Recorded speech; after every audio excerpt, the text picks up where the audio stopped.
ನಮಸ್ಕಾರ ಗೌಡ್ರೆ. ನಮಸ್ಕಾರ. ಸ್ವಲ್ಪ ನಿಮ್ಮ ಪರಿಚಯ ತಿಳಿಸ್ಕೊಡ್ತೀರಾ? ತಿಳಿಸ್ಕೊಡ್ತೀನಿ. ನಾವು ಜೆ ಮಲ್ಲೇಗೌಡ ಅಂತ, ಮಂಟಿಬಿಳಗುಲಿ, ಪ್ರಿಯಾಪಟ್ಟಣ ತಾಲೂಕು, ಹಾರನಹಳ್ಳಿ ಹೋಬಳಿ. ಏನ್ ಮಾಡ್ತಾ ಇದೀರಾ ಗೌಡ್ರೆ? ನಮ್ ಹಸು ಕರು ಹಾಕಿದೆ, ಅದಕ್ಕೆ ಹಾಲು ಕುಡಿಸ್ತಾ ಇದ್ದೀನಿ.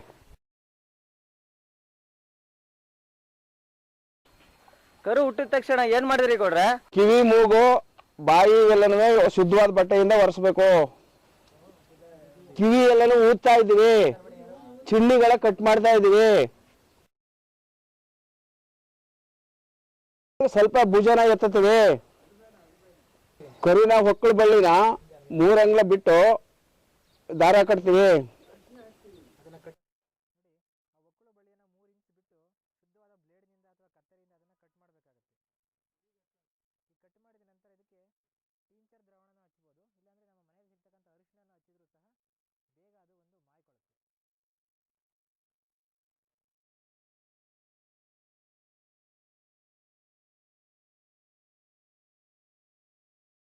ಕರುಗೆ ತಾಯಿಗೆ ಗಿಣ್ಣಾಲು ಎಷ್ಟು ಮುಖ್ಯನೋ ಮಕ್ಕಳಿಗೆ, ಅದೇ ರೀತಿ ಕರುಗೆ ಒಳ್ಳೇದು ಅಂದ್ಬಿಟ್ಟು ಹಾಲನ್ನು ಕುಡಿಸ್ತಾ ಇದ್ದೀವಿ ನಾವು.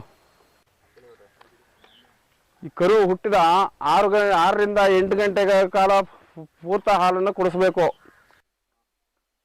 ಕರುವಿಗೆ ಹಸುವಿನ ಹಾಲೇ ಸಾಕಾಗುತ್ತಾ ಗೌಡ್ರೆ? ಕರುವಿಗೆ ಹಸುವಿನ ಹಾಲು ಸಾಕಾಗೋದಿಲ್ಲ. ಒಂದು 15 ದಿವಸ ಕಳೆದ ಮೇಲೆ ಅದಕ್ಕೆ ಸರಿಯಾದ ರೀತಿ ಫುಡ್ಡು ಕೊಡಬೇಕು.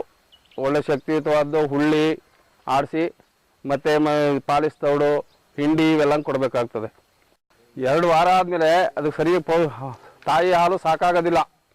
ಅದರಿಂದವ ಅದಕ್ಕೆ ಪೌಷ್ಟಿಕಾದ ಆಹಾರವ ಹುರುಳಿ ಅಥವಾ ಪಾಲಿಸ್ ತೌಡು, ಹಿಂಡಿ ಇವೆಲ್ಲ ಸೇರಿಸಿ ಕೊಡಬೇಕಾಗ್ತದೆ. ಪೌಷ್ಟಿಕಾದ ಆಹಾರ 2 ವಾರ ಆದಮೇಲೆ ಈ ರೀತಿ ಮಾಡಿ ಕೊಡಬೇಕು. ಬರೀ ಹಾಲನ್ನೇ ಕೊಟ್ರೆ ಸಾಕಾಗುತ್ತಾ? ಚುಚ್ಚುಮದ್ದು ಏನಾದ್ರು ಕೊಡ್ಬೋದಾ ಗೌಡ್ರೆ? ಅದು ರೋಗ ನಿರೋಧಕ ಮದ್ದುಗಳನ್ನ ಕೊಡಿಸ್ಬೇಕಾಗ್ತದೆ 15 ದಿವಸ ಕಳೆದ ಮೇಲೆ. ಹುಟ್ಟಿದ 21 ದಿವಸದ ಮೇಲೆ ಅದಕ್ಕೆ ಜಂತು ಹುಳದ ಮೆಡಿಸಿನ್ ಕೊಡಬೇಕಾಗ್ತದೆ. ಇದೇ ರೀತಿ ಜಂತುನಾಶಕ ಔಷಧಿನ 6 ತಿಂಗಳಿಗೊಮ್ಮೆ ಕೊಡಿಸ್ಬೇಕಾಗ್ತದೆ.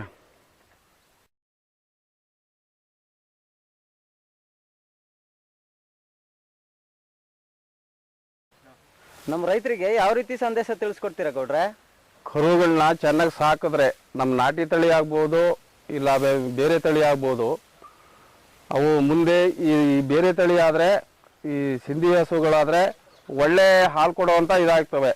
ಈ ನಾಟಿ ಕರುಗಳಾದರೆ ಚೆನ್ನಾಗಿ ಬೆಳವಣಿಗೆ ಆಗ್ತವೆ. ಕರುವಿನ ಬಗ್ಗೆ ಮಾಹಿತಿಯನ್ನು ತಿಳಿಸ್ಕೊಟ್ಟಿದ್ದೀರಾ.